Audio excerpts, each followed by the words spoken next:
Bonjour, nous allons réfléchir sur la mondialisation. Est-ce qu'il faut la limiter? La théorie économique est assez prolifique sur le sujet, puisque beaucoup d'auteurs ont expliqué que la mondialisation est source de richesse, plus précisément de croissance économique ou de richesse de tous les pays. Euh, le plus connu est peut-être Adam Smith, avec sa théorie des avantages absolus, qui va expliquer qu'on a un intérêt à échanger avec autrui si on possède un avantage absolu. Puis David Ricardo, va expliquer qu'on peut aussi échanger même si on est meilleur en tout, ce qu'il va appeler l'avantage comparatif. Il suffit d'avoir un différentiel d'avantages. Donc en fait, tous les pays ont intérêt à échanger entre eux et tous les pays sont gagnants dans l'échange. Plus tard, la théorie de Heckscher, Olin et Samuelson, appelée plus communément la théorie HOS, va expliquer que finalement il faut se spécialiser dans un secteur et va reprendre la théorie de Ricardo en l'appliquant à la spécialisation en fonction de la dotation factorielle. Cette vision a été critiquée par Leontiev, je n'y reviendrai pas car sa critique est discutable puisqu'elle repose sur l'intensité capitalistique des États-Unis sur la production agricole et cette mesure est discutable dans le sens où, enfin, j'en ferai peut-être une vidéo un jour. Alors, de manière plus contemporaine et quand même plus adaptée à la modélisation que l'on connaît aujourd'hui, Paul Krugman va expliquer que finalement tous les pays sont gagnants dans la mondialisation. Thèse qu'il va quand même développer dans un ouvrage certes très connu, La mondialisation n'est pas coupable, mais qui va quand même un peu réviser à partir de 2004 suite à la lecture d'un rapport du FMI. Et puis Bernard Lasudry-Duchesne, lui, va expliquer la mondialisation telle qu'on la connaît aujourd'hui, notamment à travers cette décomposition du processus de production. Et l'exemple le plus connu est celui du fameux téléphone iPhone où l'écran est fabriqué en Corée, une partie est fabriquée du processeur est fabriquée en Chine, et puis on va retrouver beaucoup de pays, parfois l'Italie, parfois la France, selon les modèles, puis les États-Unis.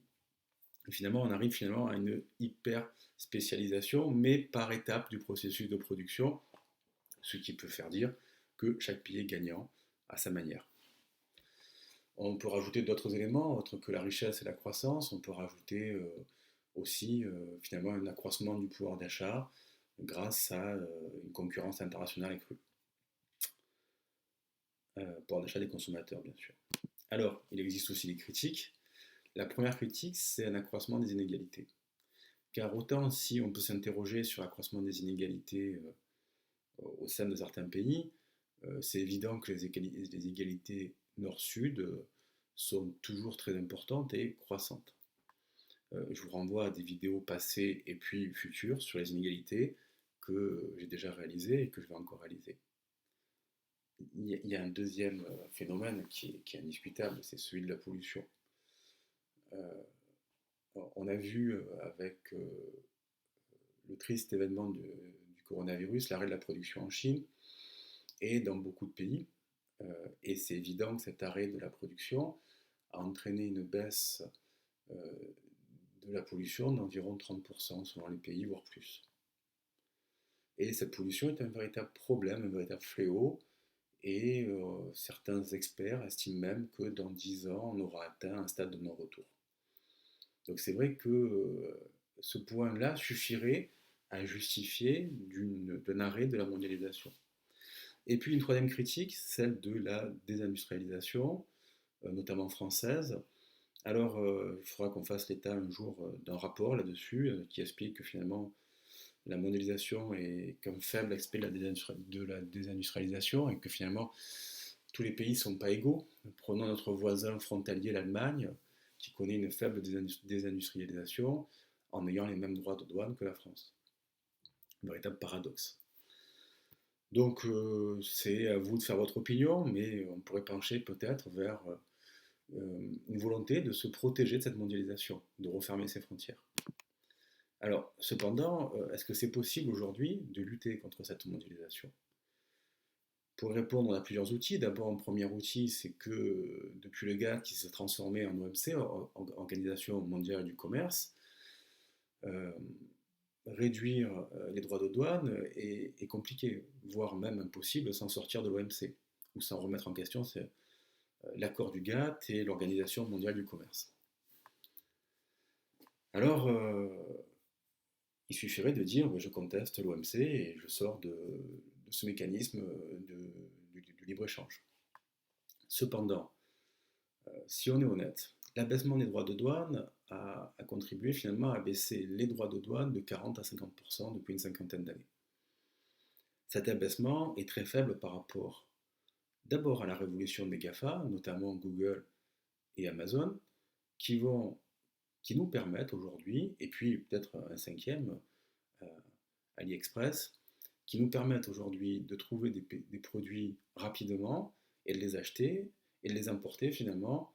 Et ce sourcing, comme on dit dans l'import-export, est un véritable facteur d'accroissement des échanges internationaux. La deuxième révolution est bien supérieure finalement à l'Organisation mondiale du commerce et à sa baisse des droits de douane. Et d'ailleurs, je ne comprends pas pourquoi nous ne sommes pas plus d'enseignants à en parler, c'est la baisse du coût du transport. La massification des transports et l'abaissement du coût du transport par au moins 50 depuis une cinquantaine d'années a fait fondre le prix des matières importées, des biens notamment importés, beaucoup plus vite que l'abaissement des droits de douane. Et ces éléments-là ne sont pas des éléments législatifs ou qui proviennent de traités internationaux. Donc, pour conclure, même si on pense que la mondialisation est un véritable problème, la lutte contre la mondialisation n'est pas un choix institutionnel, c'est un choix individuel. Voilà.